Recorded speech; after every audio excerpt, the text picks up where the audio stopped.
Olá, seja muito bem-vinda, seja muito bem-vindo. Você que vai ler e meditar comigo na palavra. Hoje nós vamos meditar no capítulo 6 de 1 Samuel. Vamos orar. Pai querido, prepara o nosso coração. Graças te damos, Senhor, porque temos o privilégio de contemplar a tua santa palavra e meditar nela, qualquer hora do dia ou da noite. Abre os nossos olhos, os nossos ouvidos, Senhor, para receber a tua santa palavra que é viva e eficaz. Fala conosco. Essa é a oração que eu faço em nome de Jesus. Amém. Irmãos, esse capítulo continua a saga da Arca da Aliança no território dos filisteus. A arca é um símbolo visível da presença santa de Deus. Ela se tornou para eles um peso insuportável. O que deveria ser glória se tornou terror. E o que aprendemos com isso, irmãos? Que Deus é santo, é soberano e não será tratado de forma irreverente, nem pelos inimigos, nem pelo seu próprio povo. A arca passou 7 meses entre os filisteus. Mas em vez de ser uma conquista gloriosa, ela trouxe pragas e pavor ao povo. Então eles decidem devolvê-la, mas não de qualquer jeito. Eles consultam os sacerdotes e adivinhos do seu povo e resolvem mandar junto uma oferta de culpa. 5 tumores de ouro e 5 ratos de ouro, que representa os príncipes e as pragas que atingiram a todos. Eles reconhecem a mão do Deus de Israel foi contra nós. Mesmo sendo pagãos, eles perceberam que estavam mexendo com algo sério.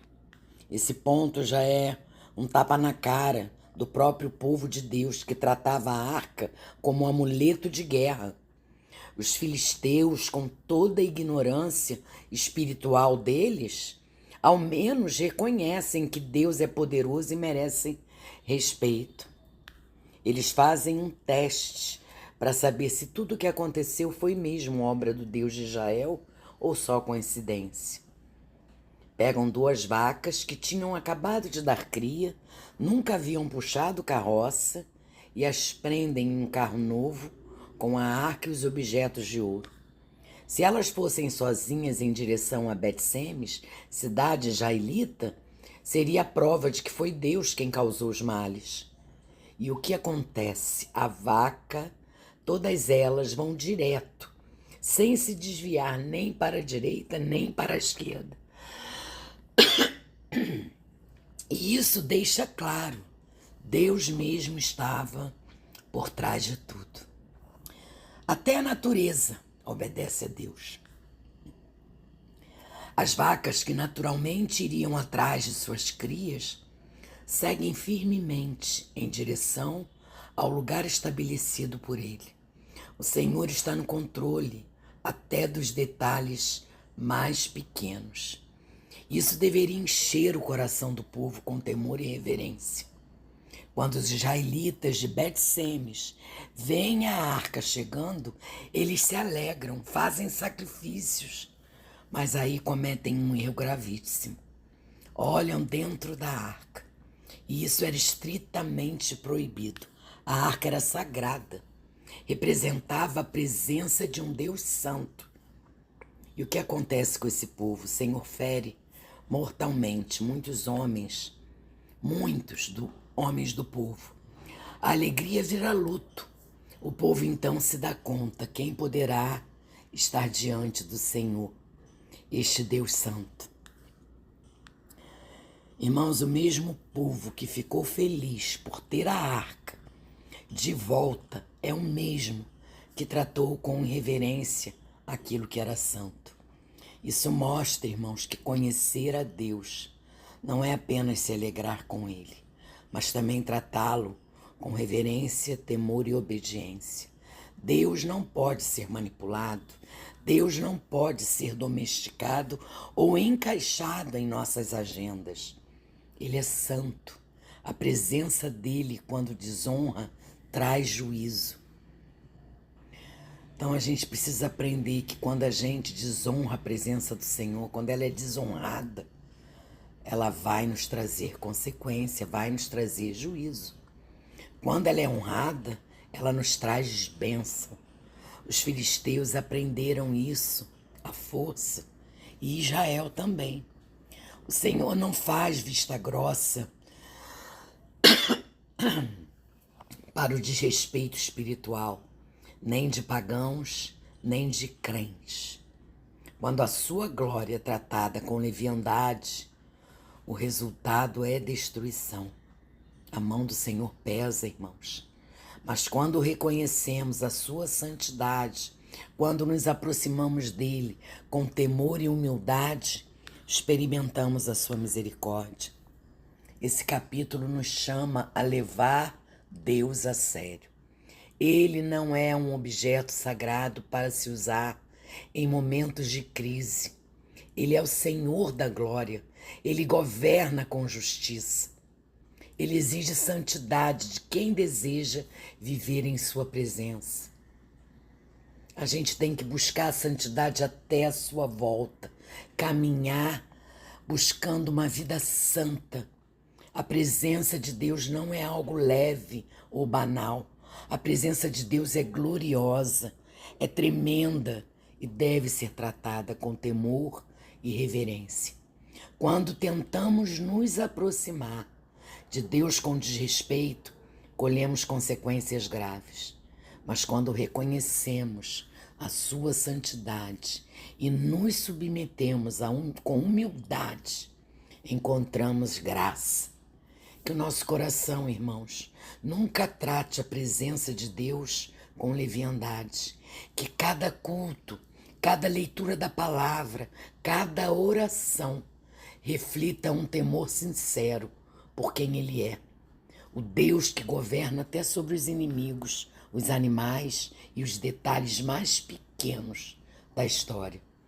Esse Deus é digno de toda a nossa reverência e adoração. O que podemos aprender, o que podemos refletir a respeito da santidade de Deus, ter um relacionamento com Ele. Esse capítulo 6, ele nos leva a refletir sobre a santidade de Deus e como devemos tratá-lo com reverência e obediência. Os filisteus aprenderam essa lição de forma dura e sofreram as consequências de matarem a arca do Senhor sem compreender o que ele representava. Esse mesmo princípio se aplica a nós hoje, irmãos. Deus é santo e deseja um relacionamento comigo e com você, mas exige que o tratemos com respeito e adoração genuína. Os homens de Bet-Semes experimentaram alegria ao ver a arca, mas também enfrentaram julgamento quando desrespeitaram as instruções de Deus. Isso nos ensina que a alegria na presença de Deus deve vir acompanhada de reverência. Não podemos tratar as coisas de Deus com superficialidade, com descaso. A santidade de Deus não mudou e Ele ainda nos chama a viver em obediência à sua palavra. Outra lição poderosa que temos aqui, irmãos, nesse capítulo, é que a glória de Deus não pode ser contida. Mesmo entre os filisteus que não conheciam, sua presença foi reconhecida e causou um impacto. Para nós, isso significa que Deus se manifesta em nossas vidas, ao nosso redor, independentemente das circunstâncias. Ele deseja que reflitamos sua glória em tudo o que fazemos, vivendo de forma que os outros também o reconheçam. Por fim, irmãos, aprendemos aqui nesse capítulo que Deus, ele é soberano e está no controle de todas as coisas. Assim como ele guiou as vacas até Bet-Semes, Ele dirige os detalhes da nossa vida. Podemos confiar plenamente em seu poder e em seu plano perfeito, mesmo quando não entendemos o que está acontecendo. Deus é tremendo, Deus é maravilhoso, Ele tem um propósito para cada coisa que Ele permite que passemos. Nada é em vão. Vamos orar? Vamos pedir ao Senhor, agradecer ao Senhor por esse capítulo, por essa meditação, por essa reflexão, por esse aprendizado. Senhor Deus, eu peço que o Senhor me dê um coração reverente, que reconheça a sua santidade e viva em obediência à sua palavra. Eu oro, Pai querido, para que a glória do Senhor seja evidente em minha vida, impactando aqueles ao meu redor de forma positiva, Pai amado. Eu te agradeço, Senhor Deus, por sua soberania e peço por mais confiança, por mais fé para seguir o seu plano, mesmo em momentos de incertezas, em momentos de tristezas, em momentos de dúvidas, Pai.